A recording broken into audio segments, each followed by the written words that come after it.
At SEAL camp, she was sneered at as fragile. Minutes later, she crossed the line first, outrunning the platoon in full gear. For 18 weeks, they dismissed her as physically inadequate, someone whose slight frame and careful movements marked her as unfit for the demanding world of special operations. The SEAL candidates whispered cruel jokes about the marathon medic, who seemed to struggle with basic physical training, treating her like dead weight that would drag down any real operation. Even the instructors had written her off, assuming her medical assignment was a bureaucratic mistake that placed someone unsuited for military athletics in an environment that demanded peak physical performance. Until the day Master Chief decided to settle the debate once and for all with a brutal endurance test that would separate pretenders from performers. Before we dive into this incredible story, tell us in the comments which country you're watching from today. And if you believe that true endurance often comes in unexpected packages, hit that subscribe button to support our channel. We're honored to share these remarkable stories with you. They called her Slow-Mo Sullivan. Lieutenant Commander Dr. Kate Sullivan had been assigned to Naval Special Warfare Training Center for exactly 18 weeks, and in that time, she had become the most underestimated medical officer in the facility's history. At 5 feet 3 inches with a slight build that seemed inadequate for military physical demands and movements that appeared careful rather than athletic, she conducted her medical duties with the methodical precision of someone who had never been mistaken for a natural athlete. Her medical credentials were impressive: Naval Medical School honor graduate, sports medicine residency, and specialized training in exercise physiology that technically qualified her for medical oversight of the most demanding physical training in the military. But academic credentials meant nothing when her daily appearance suggested someone who avoided rather than embraced physical challenges.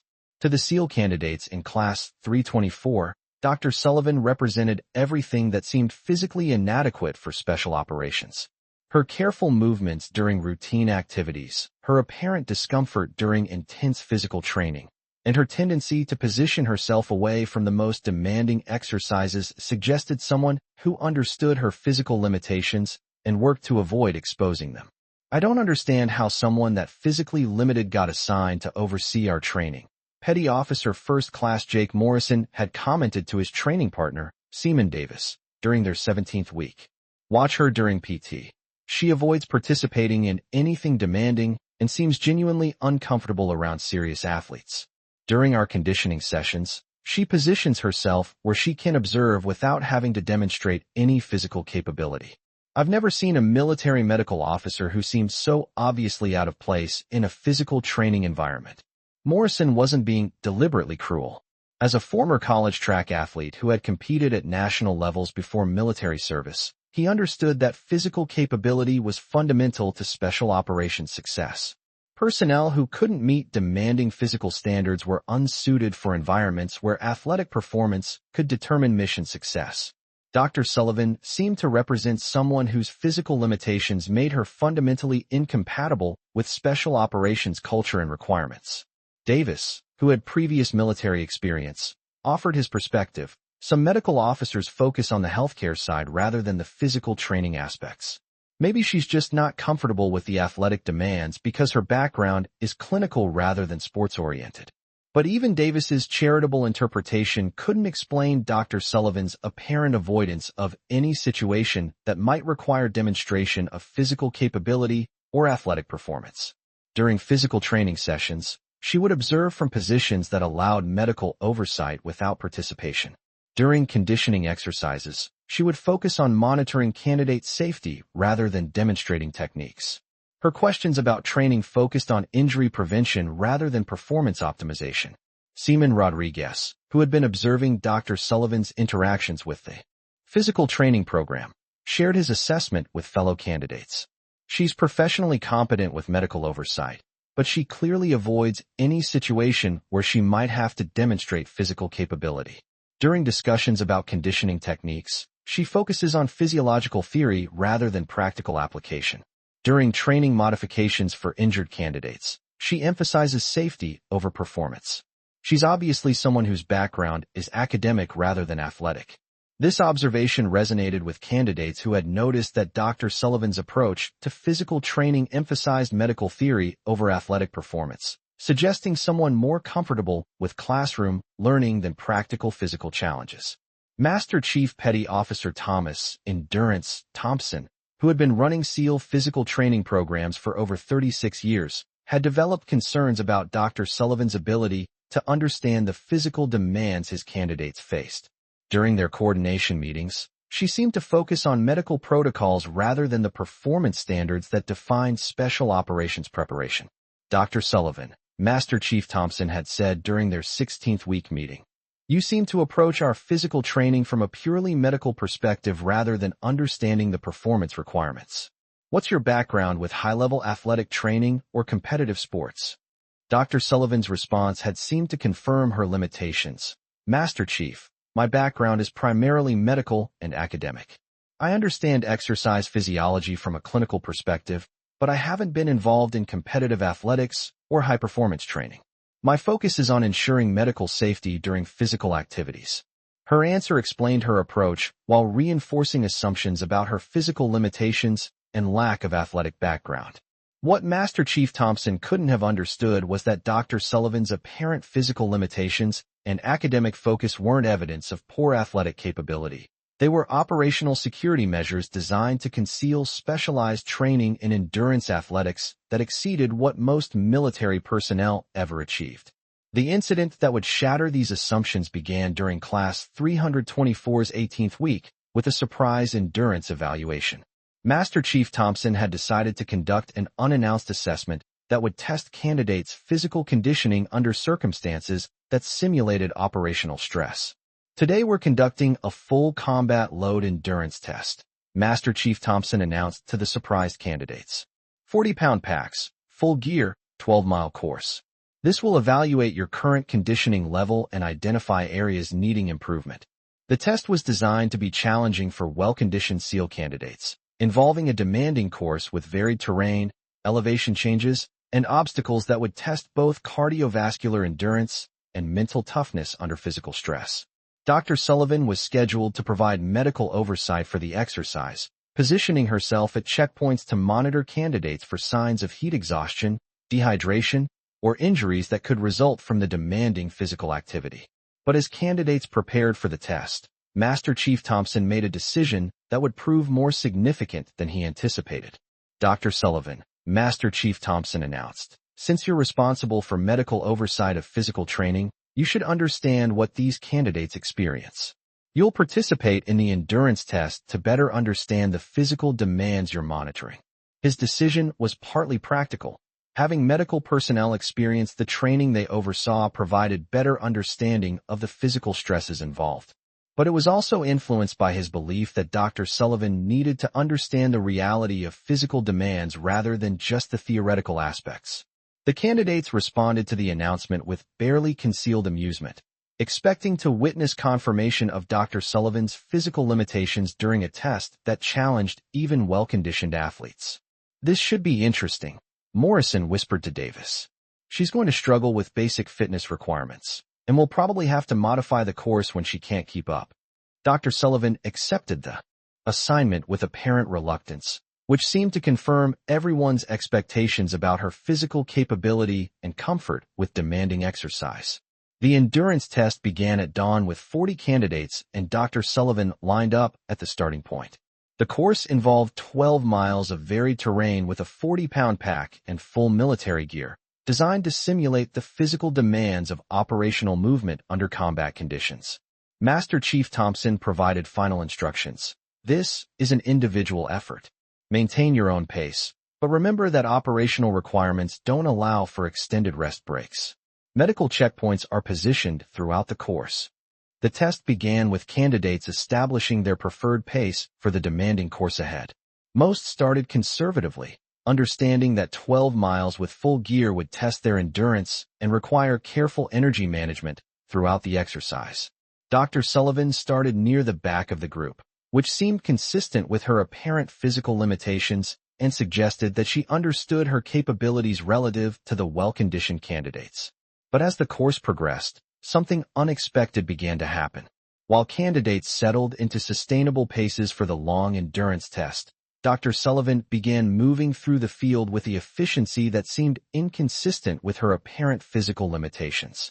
Her pace was steady and controlled, but she was covering ground faster than candidates had expected from someone with her supposed athletic background. By the 3-mile checkpoint, Dr. Sullivan had moved from the back of the pack to the middle of the field, passing candidates who were already beginning to feel the effects of carrying heavy loads over demanding terrain. "How is she keeping up?" Davis asked Morrison as they watched Dr. Sullivan pass their position with a stride that seemed far more efficient than her usual careful movements suggested. Morrison was equally surprised by Dr. Sullivan's performance. "She's not just keeping up, she's moving through the field. That's not the pace of someone who avoids physical challenges." At the 6-mile checkpoint, Dr. Sullivan had moved into the front third of the field, maintaining a pace that exceeded what most candidates were sustaining. Her form was economical and efficient, suggesting athletic training that none of them had suspected she possessed. Master Chief Thompson, who was monitoring the test from various positions along the course, began observing Dr. Sullivan's performance with growing interest. Her endurance and pacing suggested capabilities that contradicted everything he had assumed about her physical conditioning. At the 9-mile checkpoint, Dr. Sullivan was among the lead group of candidates, maintaining a pace that challenged even the best-conditioned athletes in the class. Her movement was smooth and sustainable, suggesting endurance capacity that exceeded what most military personnel possessed. The final 3 miles of the course included the most challenging terrain and obstacles, designed to test candidates when they were already fatigued from the previous 9 miles of demanding movement with heavy loads. It was during this final section that Dr. Sullivan's true capabilities became apparent. While other candidates began to struggle with fatigue and the accumulated stress of carrying heavy loads over demanding terrain, Dr. Sullivan maintained her pace and began to separate from even the strongest candidates in the field. Her movement remained efficient and controlled while others began to show signs of exhaustion. Her breathing remained steady while other candidates were beginning to labor under the physical demands of the test. With 1 mile remaining, Dr. Sullivan had moved into the lead position, maintaining a pace that none of the candidates could match despite their youth, training, and reputation as elite athletes. Morrison, who had been among the leaders for most of the course, found himself unable to maintain pace with Dr. Sullivan as she pulled away in the final mile. Where did that come from? He asked himself as he watched someone he had dismissed as physically limited demonstrate endurance that exceeded his own capabilities. Dr. Sullivan crossed the finish line first, completing the 12-mile course in a time that exceeded the performance standards for SEAL candidates and established a course record that would stand for years.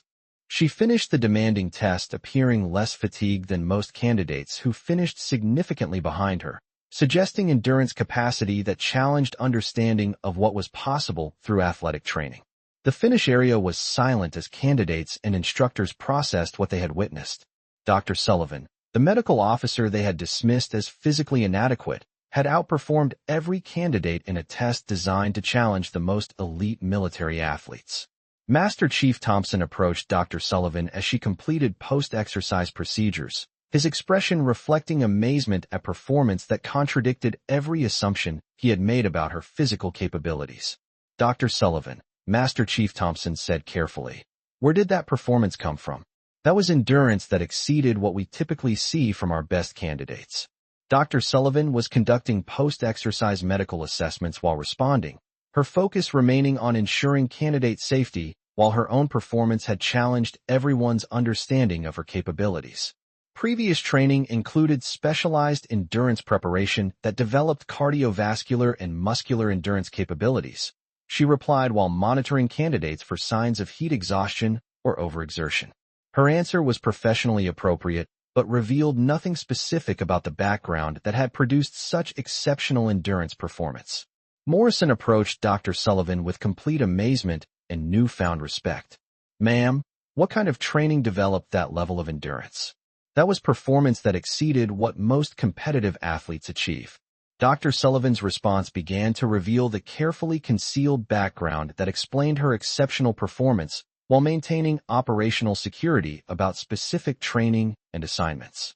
Specialized assignments required development of endurance capabilities that exceeded conventional athletic training, she explained while continuing her medical oversight responsibilities. Davis asked the question everyone was thinking, Dr. Sullivan, what specific assignments required that level of endurance development? Dr. Sullivan's answer provided insight into training and assignments that most military personnel never encountered.